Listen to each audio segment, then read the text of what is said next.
Hello and welcome to La Jolla Babylon, Season 1, The Making of a Suburban Punk. A podcast where I tell stories of my unsupervised Gen X youth to my coddled millennial little sister, who happens to be the funniest person I know, the writer, actor, and comedian, Katie Hartman.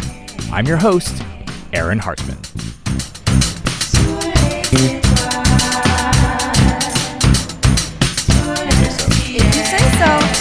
If I say so. Hi. Hey, Aaron. Welcome back to another episode of La Jolla Babylon. Hell yeah. We did it. Oh my gosh. What episode is this now? 10? This is number motherfucking 10. Dang. Look at us. I know. It's Yes. It's kind of professional. Yeah. How's it going? It's pretty good. It's yeah. You had an audition today? I had real dumb commercial audition where I had to put on a ton of makeup. Yeah. And in my office, just dance and look like I'm just having so much fun. I cannot imagine that they're going to cast me in this commercial. Not because I'm not good at dancing, because I feel like in this audition tape you can clearly see how upset I am that I had to put on a full face of makeup and pretend to have fun. Right. This just aren't the kind of commercials that I book normally. Right. Can you say what it's for? No. Probably not. I don't think that that's a good idea. Yeah. And the casting, first, whatever. It's fucking Clorox. Fuck Clorox. Bleach? Fuck bleach. Oh, Lord, please deliver me a Clorox commercial. Oh, my God. Oh, Lord, please put me in a Clorox commercial to pay for everything I own. God. I the life of someone who just books commercials and gets maybe that's you, but some big old chunk every once in a while. It's different now, and it was sort of shifting when I first started, but man, you'd hear all these stories you just book one national commercial, you make $60,000 immediately. Oh, for sure. And I'm just like, what? How? Well, the music stuff is similar to that. Sure. In, getting placed on not so much TV shows, but commercials, and now especially, video games, obviously. Oh, I hadn't thought about that. Oh, it's a whole thing. Yeah. And so I think the money might be better in video games than they are in commercials. But, I had friends or friends of friends who booked commercials in the 90s-ish times. The money was crazy. Yeah. Down payment. Oh. Kind of money. Okay, so on Max, HBO Max, there is a new doc series called Chimp Crazy, which I won't watch because I'm too sensitive to animals. But I do think that just the whole idea of adopting a chimp is insane. So much so that, in the show that I wrote with my husband, we have a song called Chimpanzee Love, which is about people having a chimp and then the chimp murdering you. And David started emailing people at the show being like, could you put this song in your show? It makes no sense to do it. I'm sure that the whole thing is edited already, but we were both just it's the zeitgeist, it's in there. Yeah. Well, we'll put that a link to that song in the show notes. Heck yeah. Heck yeah. Aaron's not the only musician here. Well, he really is the only musician here, but not really. She tries. All you gotta do is just try. That's what life is. Try. Yeah. Yeah. Just trying. Just trying. It's, one rehearsal or audition after another. That's so true. So I think this is going to be the last episode of what we're calling Season 1. Oh, wow. Okay. Yeah. I think we're doing a 10 episode season. I think there might be a break in between seasons. And I'll talk about a little bit more about this when we come back after. What are you drinking? Oh, I made myself a little cocktail, but I put mint in it, and that was a mistake because now I don't want to eat the mint. All right. Damn it. It's so. This is the gold. This is why we record.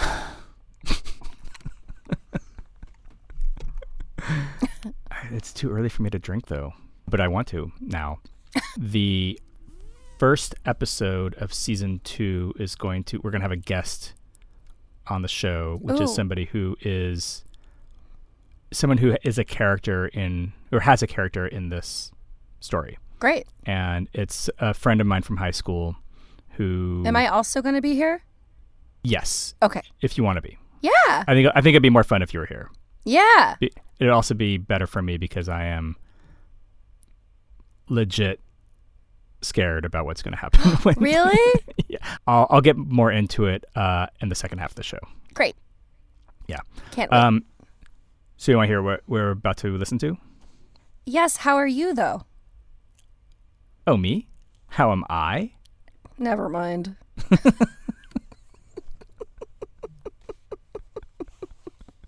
Okay. What are we listening to today? Let's talk about what we're going to listen to. So, as I mentioned last week, this is a story about me and Dan Jones trying to see Bad Brains in Tijuana. And then the other story is an introduction to my insane job that I had in high school. And it's about 25 minutes. Enjoy it, and I will talk to you soon. Bye-bye. Bye. All right. Fuck this shit. I'm just kidding. Fuck this shit.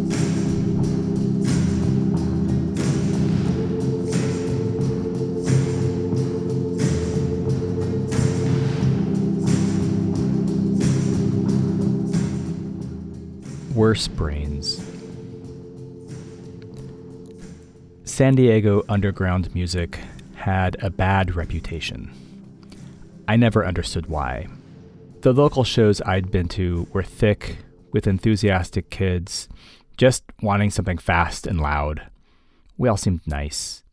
But bigger bands would play LA and skip San Diego to play Tijuana at one of the mafia-run 18 and up bars. The bands playing would have to have enough pull to convince kids to drive down south, walk through the most depressing streets anywhere, and deal with abusive security. Soundgarden, Nirvana, Gwar. The bands we'd risk life and limb to see live. Bad Brains were finally playing. Everyone was going. Dan Jones and I bought tickets and spent another $40 each on the worst fake IDs anyone has ever paid for. Friends instructed us to park at one of the dozen or so lots just north of the border, tip the attendant, walk across to the Tijuana side, and catch a cab for $5. Everyone did it and said it was the easiest thing. The consensus was, don't drive into Mexico. It seemed simple enough. Dan's coworker, Carl, lent us his Ford Festiva, even though I was 16 without a license and Dan was 15.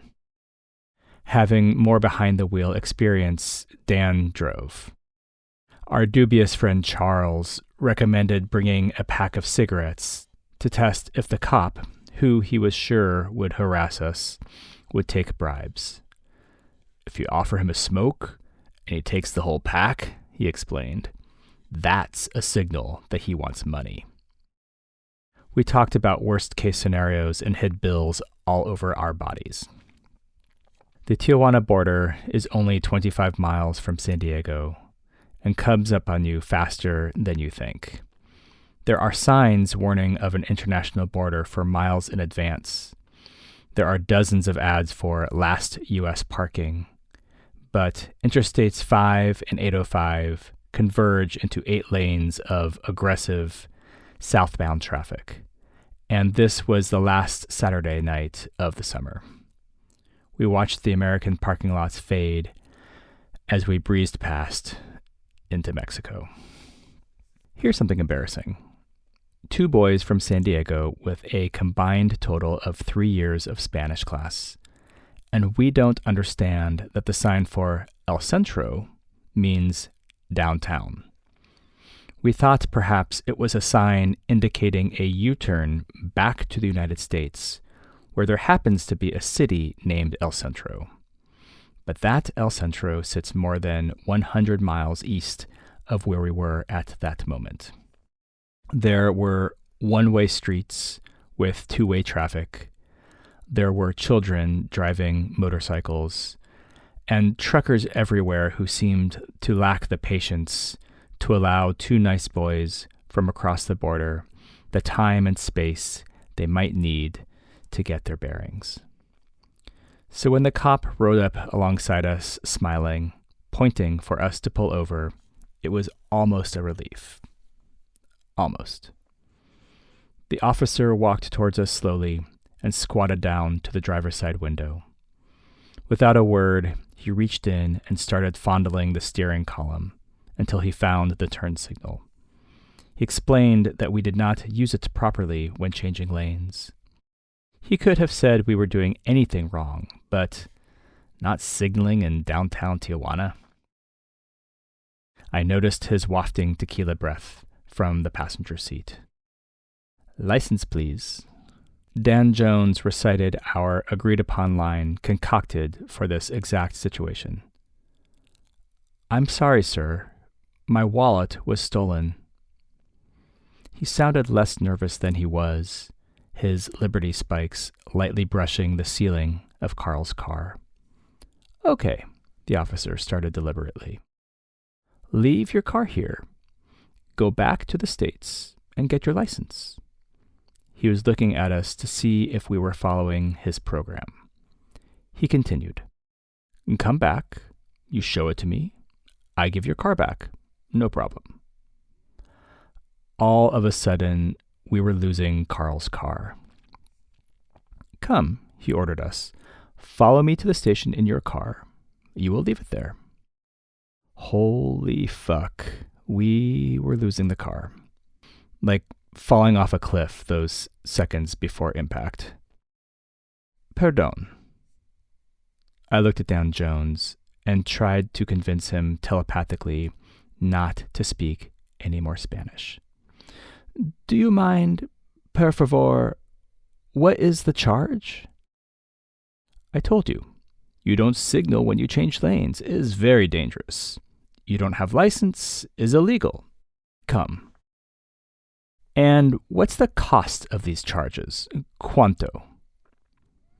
Dan Jones smiled. Daydreams of being savvy enough to confront a Mexican cop while sitting behind the wheel of someone else's car without a license. My heart was pounding. Where did he get this confidence? Weren't we falling off a cliff together? $20 for signal, $20 for no license, is total $45. We did not say anything about his math. "So come," the officer ordered. His smile was getting tighter. "The $45, Dan asked, wide-eyed. "Do you think we could just pay you?" The cop stood upright and shifted his eyes over both shoulders. "Yeah, okay." We dug a 5 out of one pocket, a 20 out of a shoe, and eventually came up with a crumpled 45. I watched Dan Jones turn into the adult he wanted to be. The kind that doesn't need a pack of cigarettes to tell if a cop is hinting at bribes. Dan Jones, at 15, could tell that $45 was a good price to pay for the ability to drive away and tell this story. I was already proud to be his friend, but I was beginning to understand we may not be equals. After tucking our money into his shirt pocket, we were given directions to the border, which was 1 block away. We decided that going to the show, even if we were late, was clearly still the best idea. That way, we could at least brag about bribing cops. By now, every parking lot was full. We had our tickets and IDs, and so far the show had cost us almost $75 each in official and unofficial charges. We were going to the fucking show. But maybe not. It was closing in on 10 p.m., and we found ourselves driving around, heading further and further north. We sat in the car, recapping the night. How stupid the whole thing was. We got back on 5 North and drove in silence to his house. I sat with the engine idling while Dan ran inside. Leaping back behind the wheel, he flashed his BB guns. We popped in my live Bad Brains tape and drove to La Jolla.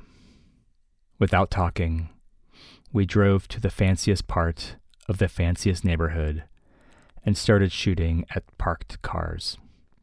We weren't aiming at anything special, we just wanted others to feel our pain. After the first window was blasted, as we raced away unnoticed, we heard the ultimately satisfying sound of glass shattering and spreading on the street. We looked at each other. Something changed. In some ways, I feel like I was under Dan's spell. Every suggestion or idea, from buying grappling hooks to his narrow taste in music, seemed to come from a place of intelligent understanding. I took his opinions as inspired fact. Loyalty was once defined to me as getting a call at 3 a.m. asking you to drive to Alaska. You'd find out when you got there. There's no doubt that if it were Dan Jones on the line, I would have packed a sandwich and been out the door without thinking twice. Our rampage through upper-class San Diego lasted for about 3 minutes. We knew we were conspicuous and we started to get nervous. We drove to Claremont and discussed our night over chicken-rolled tacos. It was barely 11, and we were exhausted.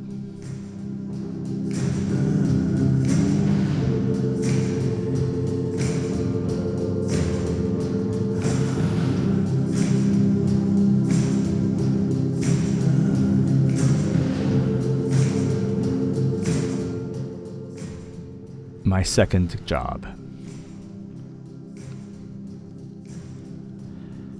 I had a couple jobs in high school, but only one is worth mentioning. I was hired to flip burgers in a cafe on top of a cliff where hang gliders flew around, overlooking a nude beach. I took 2 buses and walked a mile to the flight park to interview with Tom Olson, a burly, red-headed mountain man. He asked me how much I wanted to get paid, and when I told him I'd take anything he offered, I was given a sigh and a look. I'm going to tell you something that will help you for the rest of your life. Your employers need you more than you need them. You can't walk around selling yourself short. How old are you? 16? You're a man now, Adam. You got to, etc. He went on and on about how I owed it to myself to blah, blah, blah, until he finally offered me 50 cents more than minimum wage. I was hired to assist the gloomy, French-trained, pigeon-toed cook. But after leaving one too many knives in the sink, I was rudely sent out to help in other, more general ways. For years, I wrote maintenance on job applications to describe my duties there. But the truth is, I mostly sat on top of the cliff, selling cold drinks to tourists and the occasional nudist. Historically, because of the slope and height of the cliff, one couldn't really see the beach or its inhabitants unless one went down to the shore oneself. And since the trail was steep, narrow, and dangerous, only pious surfers, nudists, and enthusiastic perverts would traverse the terrifying Old Donkey Trail. Until Dave came along. Dave was a homeless man who would ride his 10-speed bike onto construction sites under the cover of night to steal lumber, concrete mix, road signs, pylons, whatever he could throw on top of his handlebars, and bring it all to his work site. His vision was a safe trail for families with handrails and stairs. He began his project about 5 years before I started selling my overpriced drinks. We shared a space at the head of his trail. I would line my wares on top of a railroad tie, and Dave would take his wheelbarrow down to tame the face of his cliff and back up again all day long. Dave and I did not talk much. I'd ask him where he bought his materials, and he'd say, "At the hardware store, where else?" I was given a wheelbarrow and a walkie-talkie, and I thus became the drink guy. Blonde, tan, and surprisingly unhigh, I would sit under an umbrella for 8 or 9 hours at a time, selling Cokes, Evian, and canned juice for about 3 times their normal price. I had a portable tape player, and I used the walkie-talkie to radio my boss to cover me so I could run into the canyon and pee in the sagebrush. I'd get to work by 9, load my trash cans full of ice and drinks, and push everything across the crumbling landscape of the quickly eroding cliff.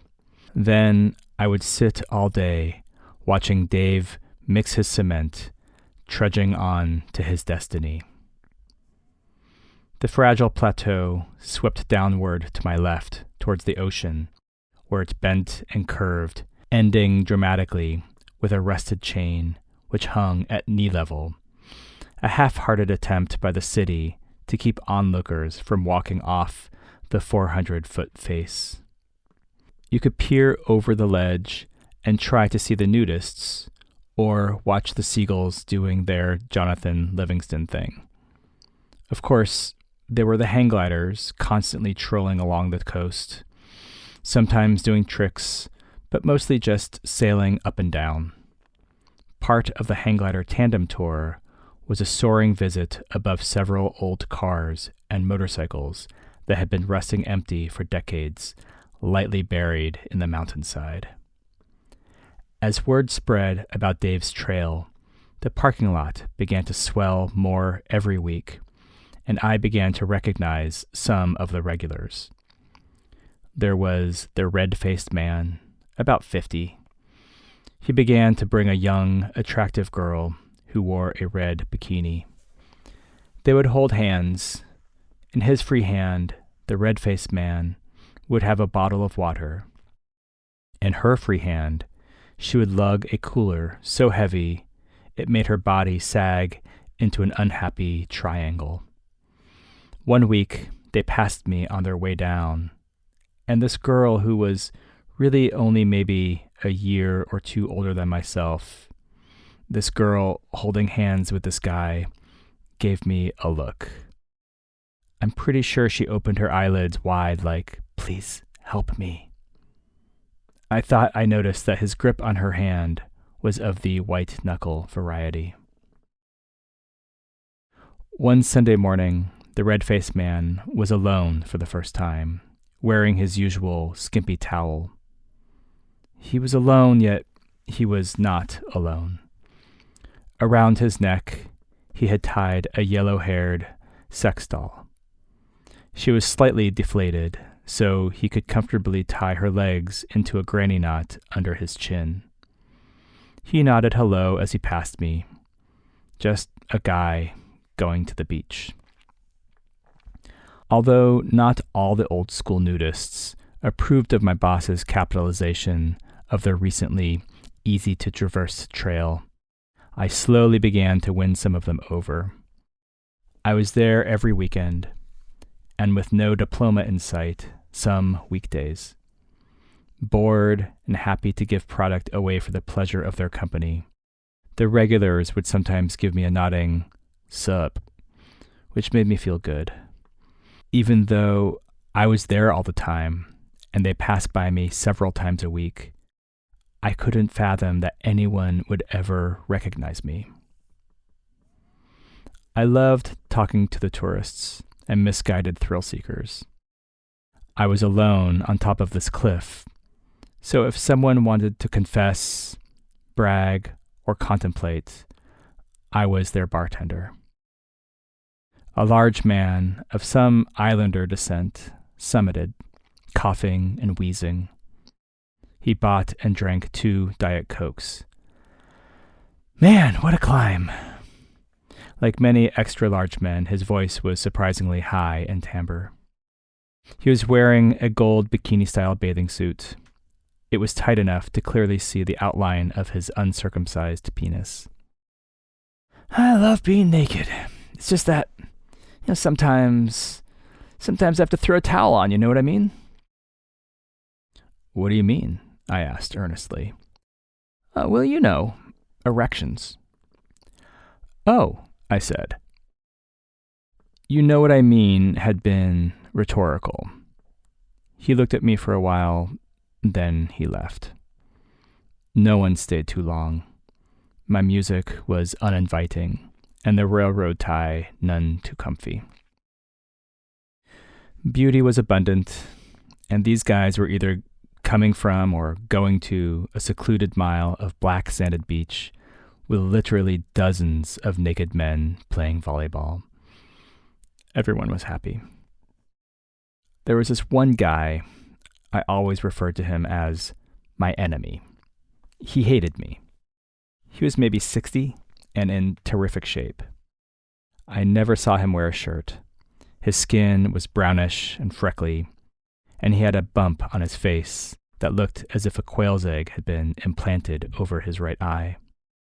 He had those Jesus-freak crystal blue I'm crazy eyes.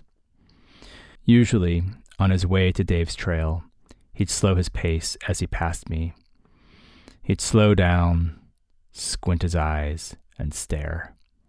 He'd purse his lips, shake his head, and scowl at me. He'd really do that. Perhaps he was pinning all that was wrong in his world on me. Pale, fully clothed families, the rumor that lifeguards were going to start patrolling. And there I was, staring off into space, blaring the one tape I had with the Cramps on one side and Beethoven's Ninth on the other, selling stuff. We were enemies, but I thought it was funny until the day he touched me.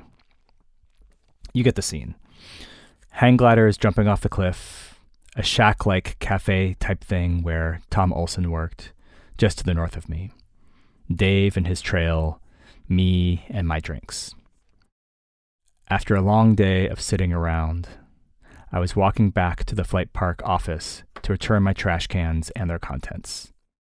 I had 2 containers half full of soda and a big umbrella precariously balanced between them. There were so many cracks in the ground that the short walk actually took several minutes as I circumnavigated my way. I was heaving the wheelbarrow over a shallow ditch when I felt a warm but unfriendly hand on my shoulder. I was being flung around. There he was, eyes blazing, barely restrained. What are you doing with Dave's wheelbarrow? It took me a minute to understand that Dave's wheelbarrow was not tethered to its usual post, and that my enemy naturally assumed that I, root of everything wrong and clothed, had commandeered it for my convenience. I tried to explain. Oh, this is my wheelbarrow. I use it every day. You're lying, he yelled, squinting hard. How could you steal Dave's property? He's such a good man. All he wants to do is make this trail safe. I somehow convinced him to talk to my boss. He broke into a sprint towards the office, yelling, You wait right there! He meant for me not to run away with the wheelbarrow, but I took it as an opportunity to just stand there. I could hear the store's generator humming 100 yards away. The sun was setting, and it was getting what I considered chilly. Pilots were taking apart their gliders on the landing pad. Surfers' silhouettes pass each other on the donkey trail, one arm around their boards, the other extended out for balance. Of course, I had not stolen the wheelbarrow, and my enemy was furious.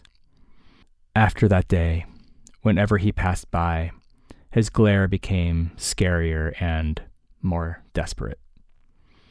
He once stopped under the city's brown and yellow signpost, saying, "Warning, steep, unstable, unsafe, narrow trail." He never took his icy eyes off me. He stared until I gave him my attention. He then, without looking away, grabbed the pole with both hands and raised himself up. He did that trick where you position your arms so you can lift your body out, parallel to the ground. You have to be pretty strong to do that.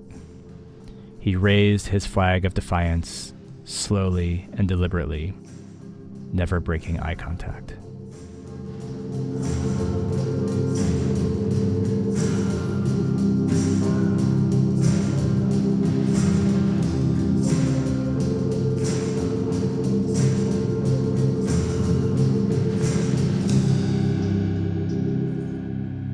And we're back. We are back. Hi. Hi. This was very fun to listen to because I've heard, I've heard sort of both these stories in the past, sort of. I didn't hear as much detail about the work stuff. Right. Yeah, I don't think I realized that like you were on the cliff with like a cooler. I thought you were in that like little shack the whole time. No, I was outside with trash cans full of ice. Trash cans full of ice. That's crazy, man. Yeah. I also didn't realize that. I guess I never thought about it. Is the stuff that Dave made still there? Like, is that whole thing? The trail that you see now is the trail that Dave made in the late 80s and early 90s. Actually, probably through the 90s. Yeah. That's so impressive and also makes a lot of sense because whenever I'm over there, I'm always like, this is kind of ramshackle.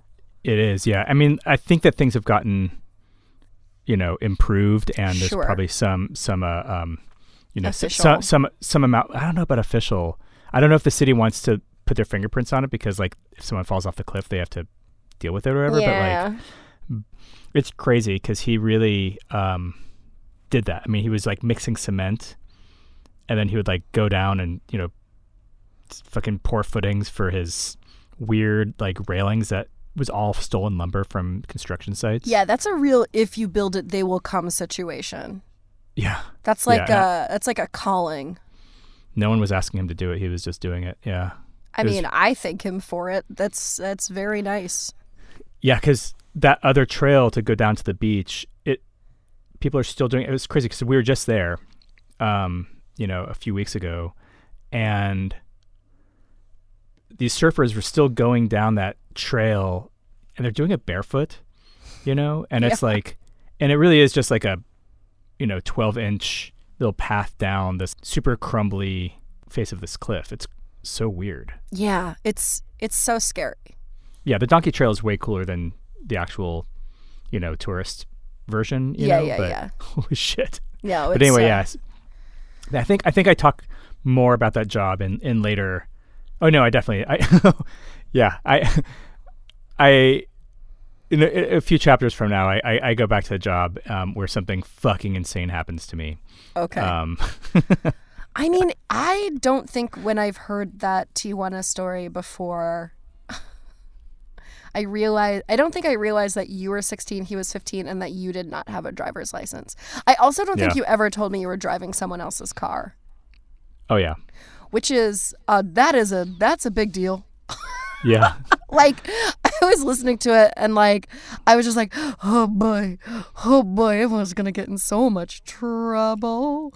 But yeah. All you did was miss a concert, which I'm sure really sucked at the time, but I was in 10th grade and That is crazy. I'm sorry. That's crazy that you were in 10th grade and just like by yourself with a younger person in a foreign country together. Like, that's crazy, Aaron. It's a foreign country. I know. Like, where did like your mom and dad think that you were? Sleeping at Dan's house. I know. Did you tell them when you came back? Tell them that we Anything? were driving around Tijuana? I don't know. Did you tell Karen? I think she probably would have been madder at me than my mom. That's true. Don't you think? That's crazy. She would have like then listed all of the reasons why it was such a stupid idea. What if something happened? What if this? What if that? And it's like, oh yeah, I guess we didn't really think of it. No, but we tucked money in our socks. We were okay, and you were. So me and my friends never went to Tijuana to like go bar hopping, which a lot of people in San Diego. I also did not. I guess surprised. I always thought that was lame, but me and my friends did once ditch school, also in 10th grade. We took the trolley all the way down to Tijuana, spent the day kind of walking around, came back with like illegal fireworks, and then went back home, all before, 3 p.m. We just fucking ditched school and went to a different country. It's so crazy. It's so crazy. The only time I ditched school was was our friend's birthday, and we took him to Corvette Diner. Nice. Where they sang at him, and he was embarrassed. Yeah. But like, oh my God, that's so funny. Oh boy. Wait, has your son heard that story? Fuck no. No, he actually, I will say, he will literally say things like, Dad, will you tell me a story about you making bad decisions? Like that is his most, like, so on his 10th birthday, he goes, since this is my birthday, will you tell me a really dumb story? Like, wow, like it is his I favorite love thing. That. And so this podcast is totally verboten. Like he cannot know about this. Okay, that's good to know. Until he's at least, because 10 and a half. Because he has like long hair right now because I had long hair in high school. Yeah. He's like, I was like, when are you gonna cut your hair? He's like, I don't know, how long was your hair when you cut it? And I was like, don't fucking follow my, do you know what I mean? Don't do that. Yeah, I know. Don't do that. And so so I realized I can't tell him all of these stories because he's so kind of like, because kids are just kind of like, oh yeah, it's like kind of like we were talking about many episodes ago about how like, we're like, oh, like since, that guy died at this age, my dad's gonna die or whatever. Yeah, totally. Like you just make these, things. And so like, it's even stronger. So I'm just like, you cannot know about these fucking decisions I made. Because he'll just think, oh yeah, that's what you do. I wonder if this is a dumb thought, but I'm going to say it anyway. I wonder if you at that age, if you had like looked into your future and been like, I'm going to have to tell my son these stories. I know. That's a really good point. Yeah. Like if that would have changed anything. Fuck. I don't think so, because the consequences are like, well, I don't know. Sometimes if it's a consequence for somebody else rather than yourself, it's a different situation. I'm going to go ahead and say no, because I feel like I'm still doing and saying things I wouldn't want him to know about. Sure. Yeah. You know what I'm saying? Like I'm still making decisions that I'm just like, if I, whatever. If I'm like if he comes up to you and is like, Dad, I'm going to start a podcast. And you're like, no, son. Do not do that. I would never do that. No, or like, whatever. Like I drive like an asshole. But when he's not in the car, I'm not going to be like, I'm not going to pull some of the moves that I pull, with him. I feel like that's the difference between you and our brother Ben. I feel like if Ben had a kid, he would just keep on being Ben. Like I don't think he would change his terrible driving. Right. He's a great driver, but makes terrible decisions as a driver. He can get intense. Yeah, but oh man, you can cut this out. But did I tell you that we were driving when I was in San Diego and I like looked up and he was going 90 miles an hour. 90 miles an hour. And I was like in the back seat and I was just like, hey man, can we take it down a little bit? Just a little bit? Like Was your mom in the car? Yeah. And so was his wife. I mean, like it just I was like, what are you doing? He's like, well, everyone else is going 80. It's basically 80. And it's like, it's not 80. It's 90. Yeah. Anyway. Your brakes still know it's 90. Yeah. I just, Yeah. Yeah. And then, of course, we had to like squabble back and forth for like a minute. And then, of course, he went down a little bit, but. That's nice. Siblings, am I right? Am I right?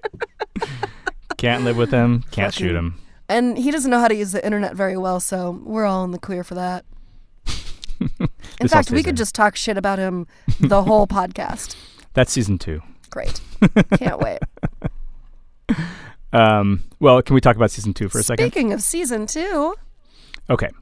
So, the first episode, we are introduced to a character named Lulu, who has been mentioned kind of sporadically in these previous chapters, but her character really comes in several chapters coming up. And the character Adam had a very big crush on Lulu, and the person Aaron is very good friends with the person who Lulu was based on, and she has no idea that I had romantic feelings for her in high school. And I know this for a fact. She just doesn't know. So I think it will be fun.